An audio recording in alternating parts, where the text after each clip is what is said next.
Hey, this is a no BS guide on how to get the Rakuyo weapon as well as the Maria Hunter attire. You will need to beat the second boss at the end of the research hall to get the attire, and get to the final boss in the caverns of Fishing Hamlet to get the weapon. So if you haven't gotten this far, keep playing and maybe take a mental note so you don't miss these items or just stop watching for fear of spoilers. Maria is the boss in the clock tower. Once you defeat Maria, which isn't hard, go to the insight bath and it is purchasable through insight there. All 4 pieces. Here are the stats for each piece of attire. As you can tell, it has extremely high defense to blood elemental attacks and rapid poison, but average to piss poor defense to everything else.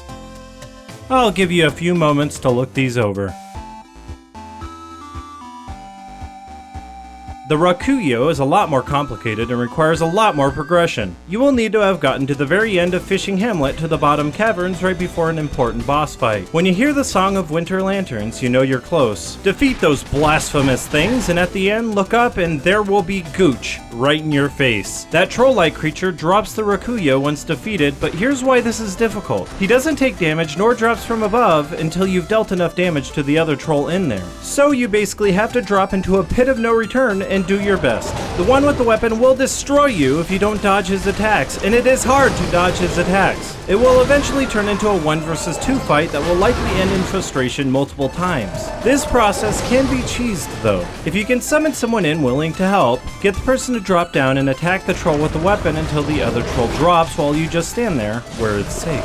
From there, you can basically throw every projectile you've got at them. The Molotov is useful, or summon more players in to help.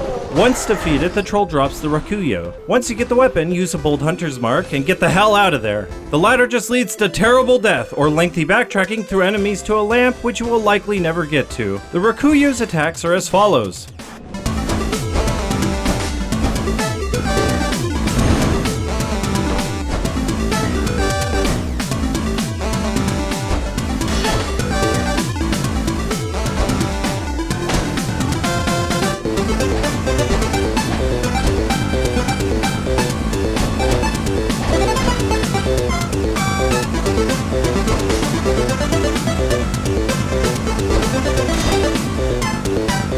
Here are the stats on the weapon. You'd expect there to be a blood stat considering what Maria does, but no. Now here's what happens to the stats on the weapon when you upgrade it to plus 10. With runes, you can definitely add blood stats to it if you please. Hopefully you found this useful, but unfortunately, there is no other way to get this weapon without taking on these 2 trolls, and they are hard. If it wasn't for a very generous cooperator, Insight, I probably would have had a much harder time. So thanks, Insight. Subscribe for more videos like this, and a very special thanks to my supporters on Patreon.